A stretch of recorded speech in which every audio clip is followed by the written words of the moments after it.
Graça e paz, amados. Eu gostaria de compartilhar agora com vocês uma palavra a respeito de um assunto muito polêmico, assunto do qual muitas pessoas têm muitas dúvidas a respeito dele, que é sobre a blasfêmia contra o Espírito Santo.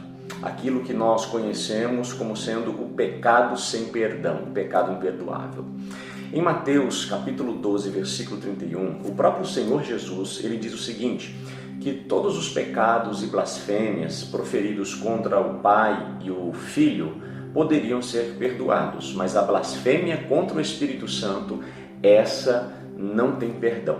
Por que Jesus disse que a blasfêmia contra o Espírito Santo não tem perdão? E o que vem a ser essa blasfêmia contra o Espírito Santo? Para nós compreendermos isso, nós precisamos entender um pouco a respeito da própria composição da divindade. A palavra de Deus nos revela que o nosso Deus é um Deus trino. Nós cremos na revelação da doutrina da Trindade, ou seja, o nosso Deus ele é composto por três personalidades distintas, a Trindade, o Pai, o Filho e o Espírito Santo. E nessa divindade, cada uma dessas personalidades distintas, elas interagem com o ser humano com atributos particulares. Cada uma dessas personalidades tem funções distintas em relação à interação com o ser humano. E uma das principais funções do Espírito Santo em relação a nós, em relação aos seres humanos, está registrada aqui no Evangelho de João, no capítulo de número 16, versículos 7 e 8. Eu quero ler para você. Diz assim, Jesus dizendo para nós, todavia, digo-vos a verdade, que convém que eu vá, porque se eu não for, o Consolador, o Espírito Santo, não virá para vós, mas quando eu for, vou-lo enviarei. E no versículo 8 revela para nós aqui uma das principais funções do Espírito Santo em relação a nós. Diz assim, e quando ele vier, o Espírito Santo, convencerá o mundo do pecado, da justiça e do juízo. Preste atenção nisso, uma das principais funções do Espírito Santo é convencer o homem do pecado. Ou seja, através do convencimento do Espírito Santo, o homem pode reconhecer o seu pecado. A partir deste momento, após o reconhecimento do pecado, o homem então tem a possibilidade de se arrepender e ser perdoado através do seu arrependimento. Mas isso só é possível porque o Espírito Santo é quem convence o homem do pecado. Nenhum ser humano pode se autoconvencer do pecado, reconhecer-se pecador por si só. Isso é uma obra exclusiva do Espírito Santo. É o Espírito Santo quem nos convence do pecado. Então, sendo o Espírito Santo o agente divino que nos convence do pecado, e sendo ele também uma personalidade, nós precisamos dar uma resposta a este convencimento, que é o nosso arrependimento. E o que nós precisamos entender? Quando o Espírito Santo ele nos convence do pecado, existem algumas possibilidades aí. Como nós reagimos a este convencimento do Espírito Santo? Estevão, em Atos capítulo 7, versículo 51, diz para nós o seguinte, ele estava contando uma história a respeito dos seus pais, dos seus antepassados, quando eles eram conduzidos pelo Senhor pelo caminho do deserto. Eles resistiram ao convencimento do Espírito Santo. Eles ouviram a voz do Espírito, eles foram constrangidos por este Espírito, porém eles resistiram. Está registrado em Atos capítulo 7, versículo 51. Ou seja, nós somos convencidos pelo Espírito Santo, mas nós temos a possibilidade de resistir a esse convencimento.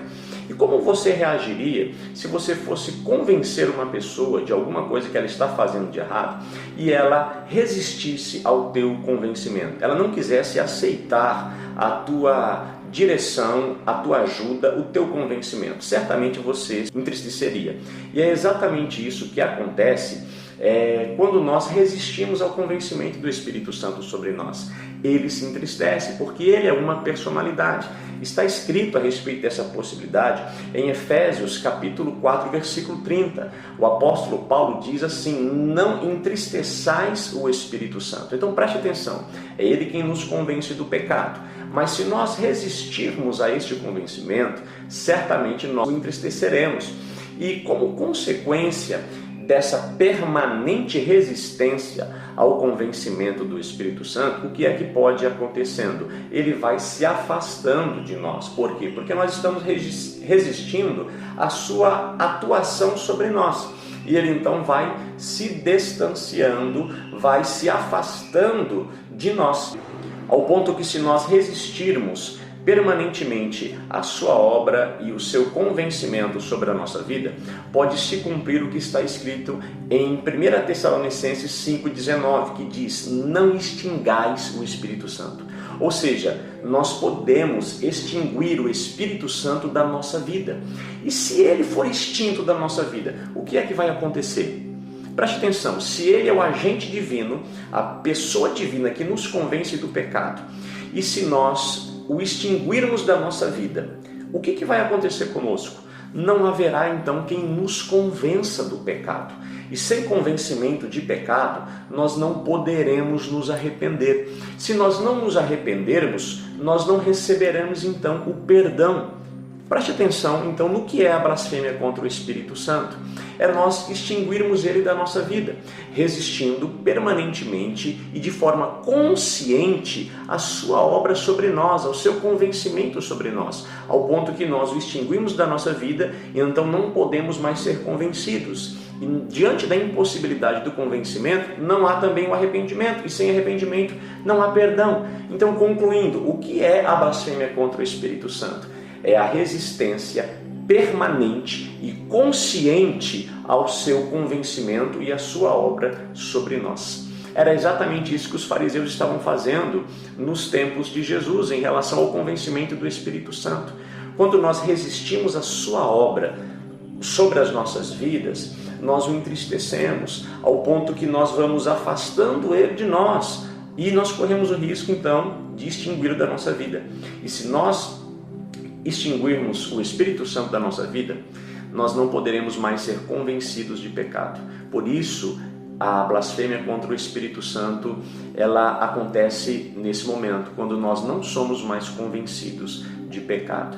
E aí vem uma dúvida que muitas pessoas têm quando nós falamos a respeito do que é a blasfêmia contra o Espírito Santo. Alguém certamente questiona a si mesmo, se perguntando: será que eu blasfemei já contra o Espírito Santo? Preste atenção numa coisa, talvez essa seja a sua dúvida, o seu questionamento. Se você pensa a respeito disso, se você se questiona nesse sentido, certamente você não blasfemou contra o Espírito Santo. Por quê? Porque esse temor, ele só é possível porque ele é gerado pelo Espírito de Deus na sua vida. Ele ainda está aí, é ele quem gera esse temor. A pessoa que já blasfemou contra o Espírito Santo não tem esse temor. Por quê? Porque o Espírito Santo está extinto da vida dessa pessoa. Logo, a sua consciência está plenamente cauterizada. Ela não é convencida mais de pecado. A sua moral foi totalmente destruída. Por quê? Porque o Espírito Santo, o agente que nos convence do pecado, se ausentou da vida dessa pessoa. Então, se você teme ao Senhor, é porque o Espírito Santo está aí. Então, fica um alerta. Não resista à ação e ao convencimento do Espírito Santo na sua vida. O que é a blasfêmia? É a resistência consciente e permanente à ação do Espírito Santo sobre as nossas vidas. Por quê? Porque nós então podemos extingui-lo da nossa vida. E ele é aquele que nos convence de pecado. Se nós retirarmos o Espírito Santo, extingui-lo da nossa vida, não haverá quem nos convença. E se nós não formos convencidos, não nos arrependeremos. E se nós não nos arrependermos, nós não seremos então perdoados. Então fica essa dica para você, que você esteja sensível à voz do Espírito Santo e sempre correspondendo à ação dele sobre a tua vida. Deus te abençoe em nome de Jesus.